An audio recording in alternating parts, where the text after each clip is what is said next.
Dis die 19, vererg jou nie oor die kwaaddoeners nie. Wees nie afgunstig op die goddelose nie. Gebeur dit met ons? Baie. Dis iets wat ons ook moet afsterf.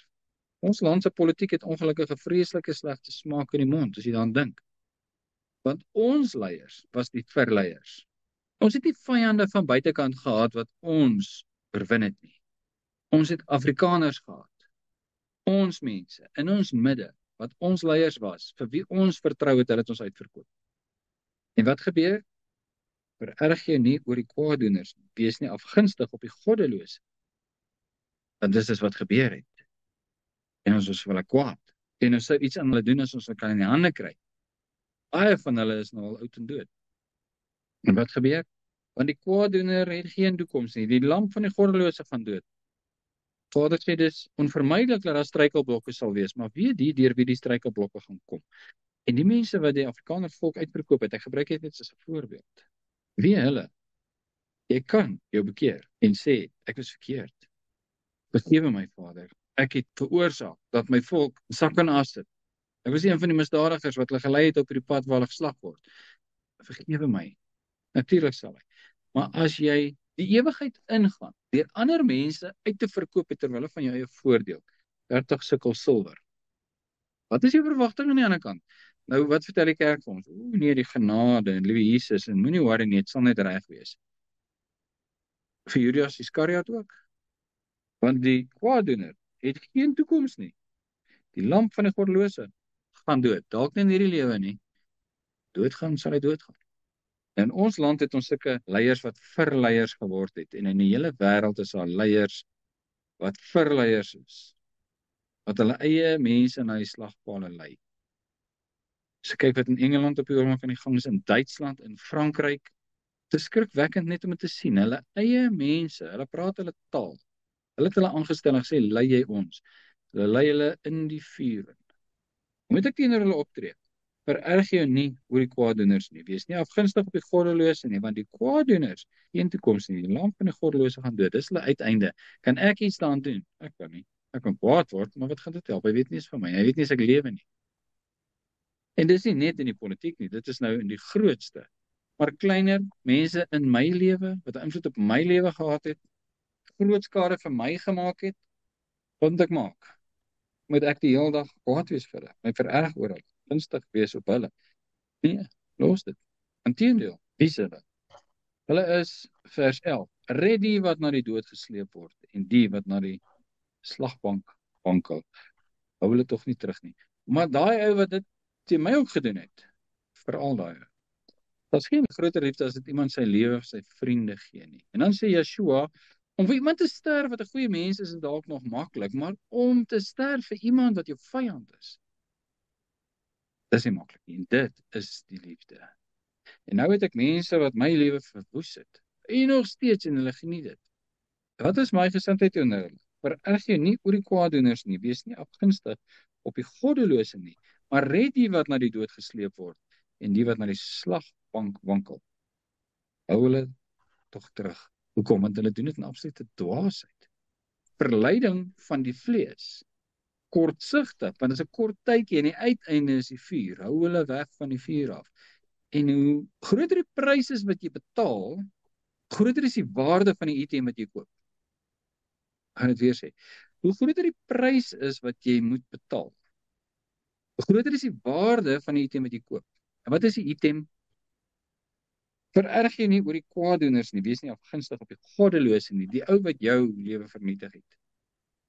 En wat is die prys wat jy betaal? Want jy wil hom eintlik terug vernietig, maar jy gaan en jy pas absolute liefde teenoor hom toe. Jy betaal die prys wat nodig is om hom uit die dood uit te hou, en spyte daarvan dat hy jou lewe verwoes het. Hoe duur is dit? Baie duurder as die persoon vir wie jy baie omgee en jy verkondig die evangelie aan hom. Dat jy vir daai ou wat jou lewe verwoes het in die tronk gaan kuier. Slegte omstandighede, terwille van sy siel. En jy's kwaader vir hom as die misdadigers daar om hom. Maar nog steeds gaan jy, dis die prys wat jy betaal. Groot is die waarde van die item dan nie wat jy koop nie. En dis daai persoon. Wat gaan hy vir jou sê as hy saam met jou in die ewigheid is, in die ewige lewe? Hy gaan vir jou sê, Baie dankie. My lewe is kosbaar, want die prys wat jy betaal het, is baie duur. Hoe kosbaar is ons lewe? Dis wat Yeshua vir ons gedoen het. Ons is die misdadigers. Ons is die wat hom gehaat het. Terwyl ons hom gehaat het, het hy vir ons die hoogste prys betaal. Die hoogste prys. Dis hoe kosbaar ons lewe is. Stefan? Ek wil net weer daai, terwyl ons by hierdie stukkie is van die goddelose en die kwaaddoeners, is vererg jou nie oor die kwaaddoeners nie, wees nie afgunstig op die goddelose nie. En ons weet nou waarvan Vader praat hier, of Salomo praat hier. En ons kan maar in die wêreld rondom ons kyk, dikwels is dit met die goddelose wat regtig goed gaan voorspoedig gaan in die wêreld. En Yeshua het gesê, dit sal so wees, ons sal oor algemeen die wees met wie dit swaarder. En dan sê hy, maar die kwaaddoener het geen toekoms nie, die lamp van die goddelose gaan dood. Ons het nou die hand net van dit gelees. Dan wil daar na Openbaring 22 toe gaan, waar Vader sê, by vers 13, ek is die Alfa en die Omega, die begin en die einde, die eerste en die laaste.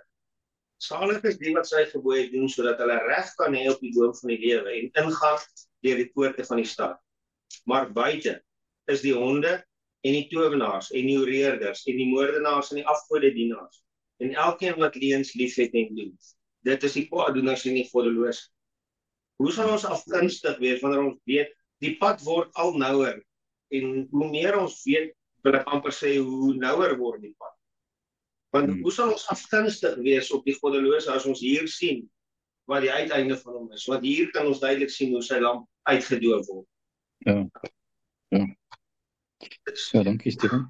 Sy lamp gaan dood in die donkerste tyd. En dit is kosbaar wat jy sê, want wie is ek eintlik? 'n Goddelose. Wat maak my verskillend van die ander goddelose? Ek het my gewend tot die genade wat daar is by God. Dis al. Nou kyk ek na 'n ander goddelose en ek veroordeel. Vererg jou nie oor die kwaaddoeners nie, wees nie afgunstig op die goddelose nie, want jy is eintlik ook dit. Al wat tussen my en daai persoon staan, is die genade van God. Nie die genade en nou is ek supermens nie. Die genade van God om sy hand uit te reik na my toe en te sê, ek neem jou goddeloosheid op my. Ek is jou genade. En ek sien, maar dis nie my prestasie nie. So ek kyk na ander goddelose en as ek hom veroordeel ek myself, want dis ek ook. Al is ek weergebore. Want vir my om nie goddeloos te lewe nie, beteken ek moet volmaak lewe en ek kan nie. So ek is onmiddellik deel van daai groep wat ek veroordeel. En dan veroordeel ek myself. So ek kan nie. Intussen wat moet gebeur is, ek sien, ek was nou die dag nog daai kant. Ek moet dringend uitgaan en daai mense gaan haal. Vers 11, red die wat na die dood gesleep word en die wat na die slagbank wankel. Hou hulle tog terug. En as jy sê, maar nie hierdie ou nie, miskien ander, maar nie hierdie ou nie. Onthou, hoe groter die prys wat jy betaal, hoe meer waardevol is die item wat jy koop. Van vir daai ou, wat jy eintlik wil hê, moet iets ergs mee gebeur. Want dit is 'n kosbare parel. Kosbaarder parel. Hoe kan ek dit stel? Duurder gekoop. Want hy sou baie makliker verlore gegaan het, omdat dit sy manier van lewe is.